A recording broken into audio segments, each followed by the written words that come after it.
Welcome to Dory Cote on Shamanism, a weekly podcast that explores one theme in shamanism throughout each month. Get comfortable, have a seat, and let's get started.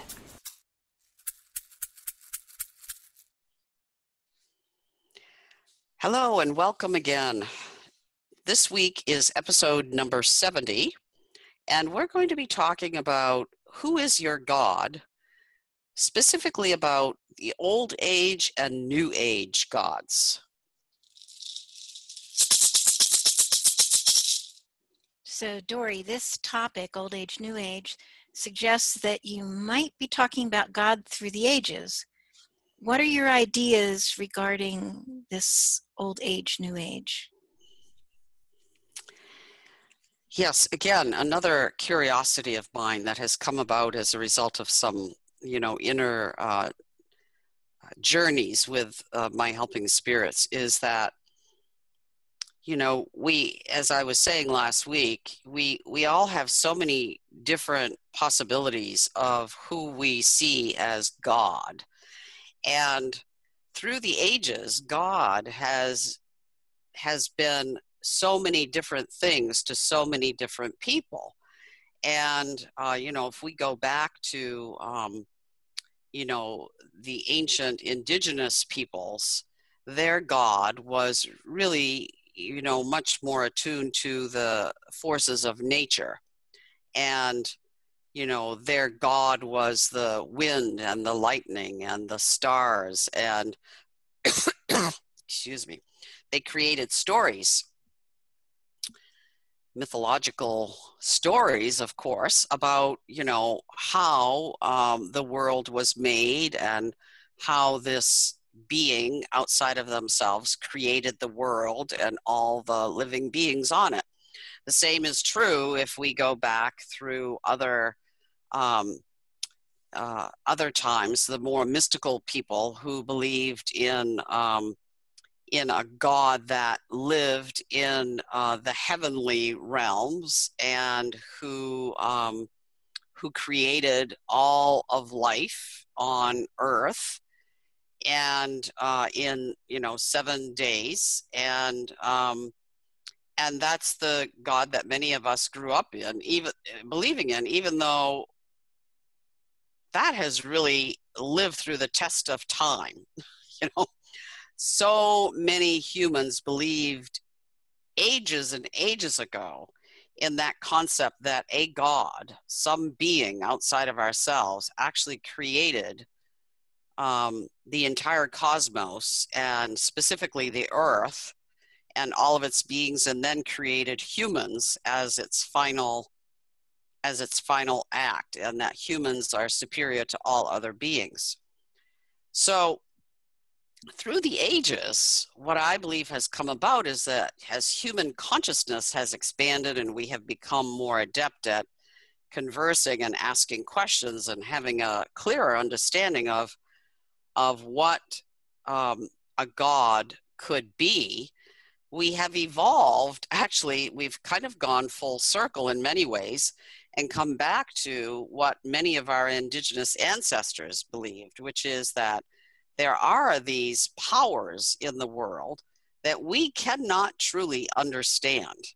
No matter how smart we are, no matter how many science classes we take, no matter how many degrees we have in physics or philosophy or theology, there are some elements of, quote, life and God that we cannot possibly comprehend. And so then we find new ways, which are actually old ways, of coming around to understanding the power of the natural world and the ways in which we cannot completely understand what is life and how does, quote, God play a role in life.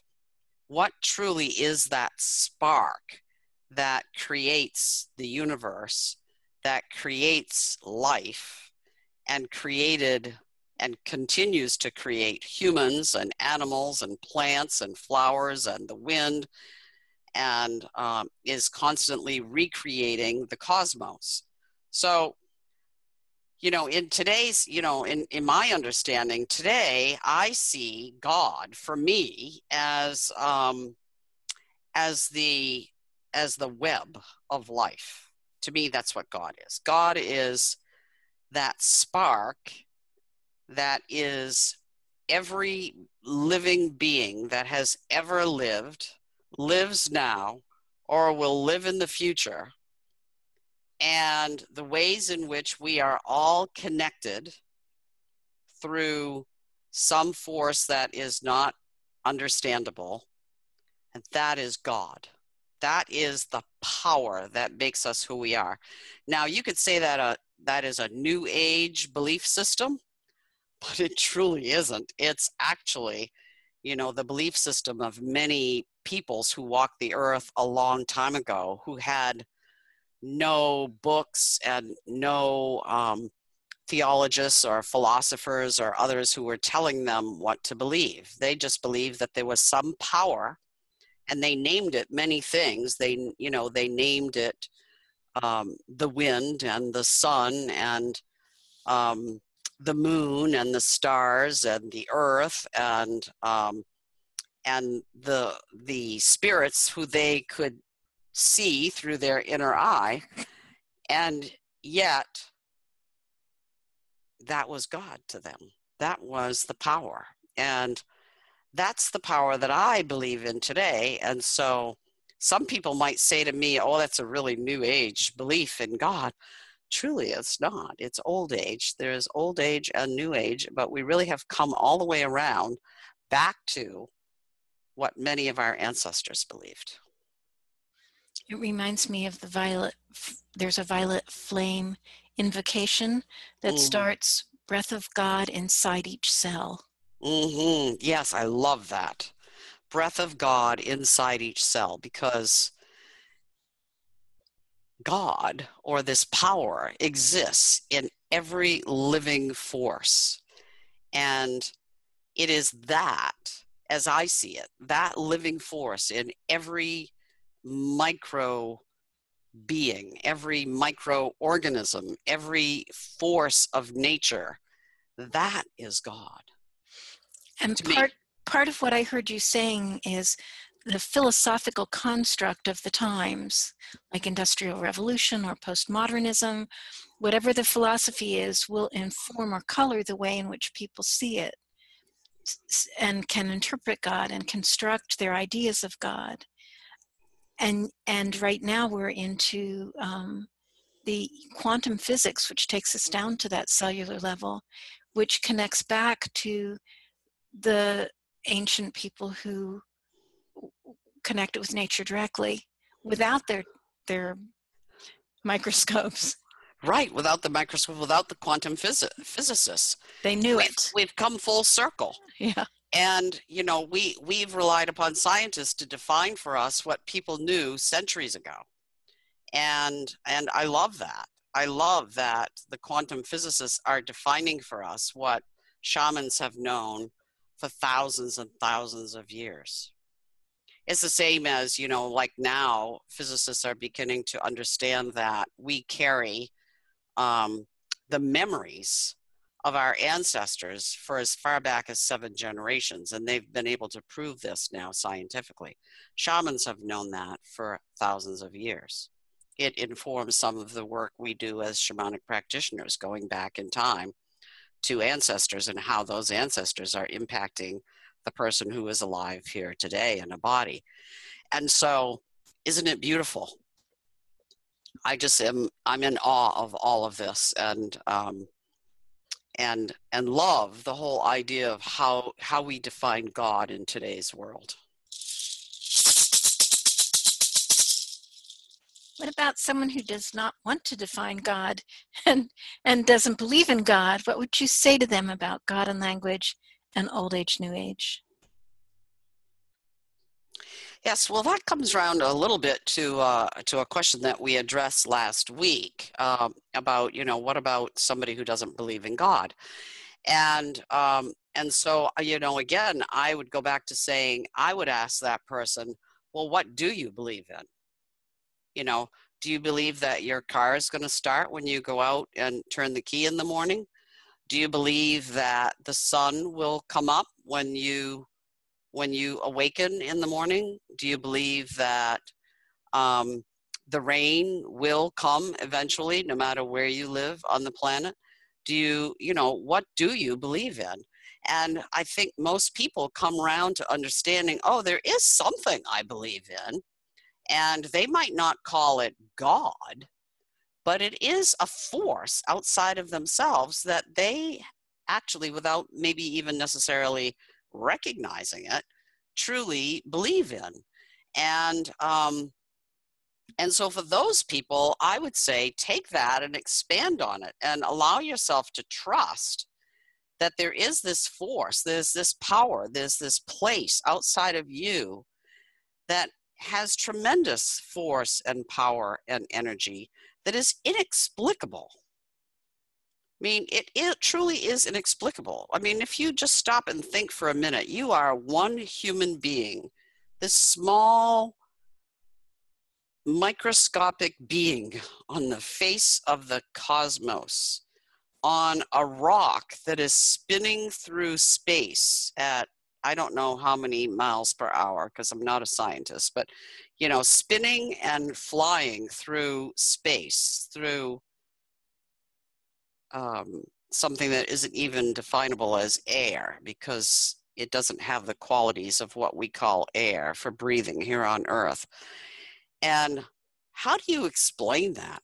You can't explain that with science. You can understand to some extent, the forces of nature that make it possible for that to happen. But if you cannot get to a place of being in awe of that, or being in awe of watching a sunrise and the beauty that is created in our world, then you are truly lost. And I would invite you to become more aware of what is around you and how magnificent life on earth is, and how the forces that we cannot possibly describe with language are playing with you and surrounding you every single day. So you don't believe in God? Believe in the cricket, or believe in the wind. Believe in something.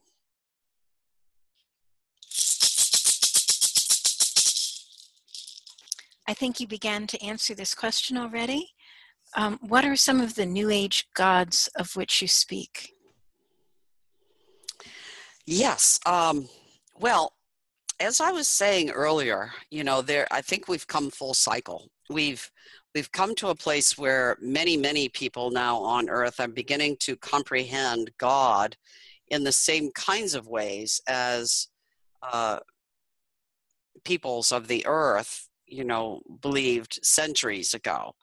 And yet there are also, other ways that people are creating gods for themselves that are somewhat distorted. And, that's concerning. I alluded to the fact that, sometimes people might say, well, this is my God, as they hold up a bottle of beer.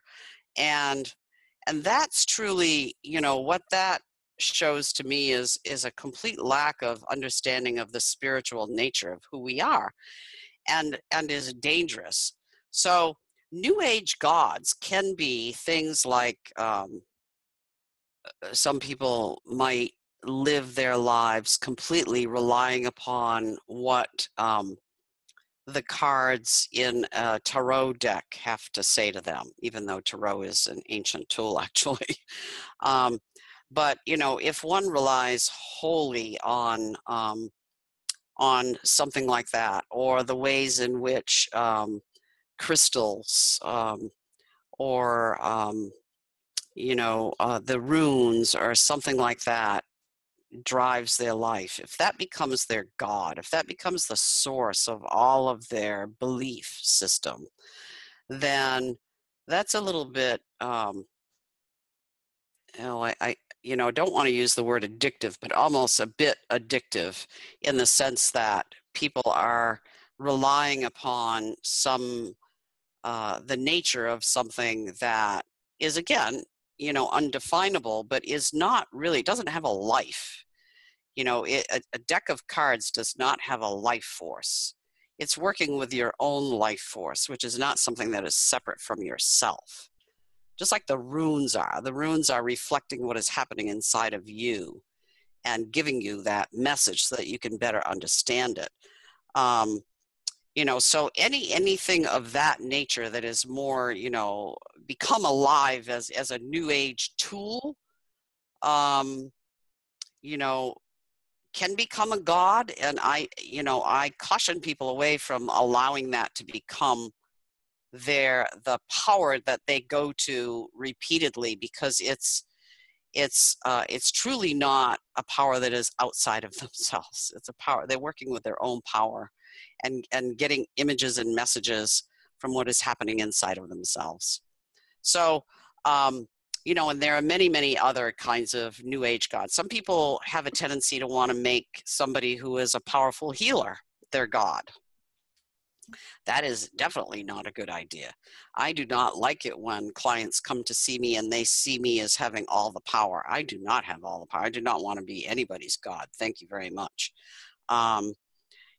So when we fall into that trap of believing that there is another person in our lives who is our god, or some being or some entity that is not separate from ourselves, then I think we're going down the wrong path. And I would ask those people to pay attention to, what is it outside of yourself that you can truly trust and believe in, whether it's the beauty of the sunset or the power of the wind. What you're talking about sounds almost like the biblical false idols. Yes, exactly. Somewhat. Yes, false. Do not create false idols. That, where you give where you deny the breath of God inside your cells, mm-hmm. and saying someone else has it so much more. Absolutely. So I will abdicate my responsibility as a divine being embodied. Right. Just follow them. Exactly. That's a great point, Jill. And, it does take us back to, I remember growing up Catholic, some of my Protestant friends would say to me, why do you pray to a statue? You kneel down and you pray to a statue. And the truth is, of course, I didn't know the answer to that when I was a youngster. The truth is, one is not praying to a statue, because that's an inanimate object. It's what's behind the statue. So, if you want to make stones your god, then what you need to understand is that it's not the stone, it's what's behind the stone. It's the power that is within the stone, or the power that is within that being that is making it, that is responding to you. It's not the stone itself. It's the spirit of the stone, or the power behind the stone.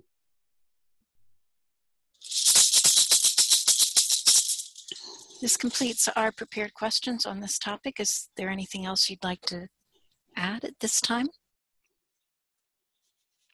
No, I feel complete with this particular topic. Thank you very much. Thanks for your input.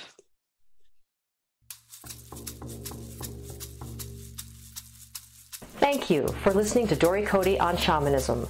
We'd love to hear your thoughts, stories, reactions, and questions. Come on over to dorycote.com and join the conversation. And tune in next week for more on this subject, or next month for a new subject.